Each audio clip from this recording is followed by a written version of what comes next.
Hi hello ನಮಸ್ಕಾರ. ಇದು ಬಂದು ಶಿವರಾತ್ರಿ ಹಬ್ಬದ ಮಿನಿ ವ್ಲಾಗ್. ಇವತ್ತಿನ ದಿನ ಬೆಳಗ್ಗೆನೆ ಎದ್ದು ಮನೆಯೆಲ್ಲ ಕ್ಲೀನ್ ಮಾಡಿಕೊಂಡು ದೇವ್ರ ಮನೆ ಕ್ಲೀನ್ ಮಾಡಿಕೊಂಡು ಬೆಳಗ್ಗೆನೆ ನಾನು ಪೂಜೆನ ಮುಗಿಸ್ಕೊಂಡೆ.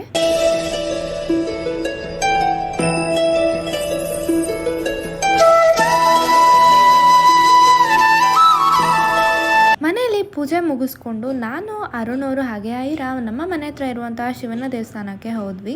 ನಾವು ಬೆಳಗ್ಗೆ ಹೋಗಿದ್ದು, ಬಟ್ ತುಂಬಾ ಜನ ಬಂದಿದ್ರು. ನಾನು ಅನ್ಕೊಂಡಿರ್ಲಿಲ್ಲ ಇಷ್ಟೊಂದು ಜನ ಬಂದಿರ್ತಾರೆ ಅಂತ. ಸಖತ್ ರಶ್ ಇತ್ತು, ಬಟ್ ದರ್ಶನ ಮಾತ್ರ ತುಂಬಾನೇ ಚೆನ್ನಾಗಾಯ್ತು. ಹಾಗೇನೆ ಅಲ್ಲಿ ಸ್ವಲ್ಪ ಪ್ರಸಾದ ತಿನ್ಕೊಂಡು ನಾವು ಮನೆಗೆ ಬಂದ್ವಿ. ಸಂಜೆ ಪೂಜೆನ ನಾನು ಮುಗಿಸ್ಕೊಂಡು ನೈಟ್ಗೆ ನಾನು ತಿಂದಿದ್ದು ಸಿಹಿ ಅವಲಕ್ಕಿ. ಇದು ರೆಸಿಪಿ ಬೇಕಿದ್ರೆ ನಾನು ನೆಕ್ಸ್ಟ್ ವಿಡಿಯೋದಲ್ಲಿ ಅಪ್ಲೋಡ್ ಮಾಡ್ತೀನಿ. ನಿಮಗೂ ನಿಮ್ಮ ಕುಟುಂಬಕ್ಕೂ ಆಯುಷು, ಆರೋಗ್ಯ, ಸುಖ, ಶಾಂತಿ, ನೆಮ್ಮದಿ ಹಾಗೆ ನೀವ್ ಅನ್ಕೊಂಡಿದ್ದು ಆ ಶಿವ ಈಡೇರಿಸಲಿ ಅಂತ ಕೇಳ್ಕೊಂತ ನಾನು ಈ ವಿಡಿಯೋನ ಹೆಂಗ್ ಮಾಡ್ತಿದ್ದೀನಿ. ಈ ಮಿನಿ ವ್ಲಾಗ್ ಇಷ್ಟ ಆಗಿದೆ ಅಂತ ಭಾವಿಸ್ತೀನಿ. Thank you for watching. Love you all and don't forget to subscribe my channel.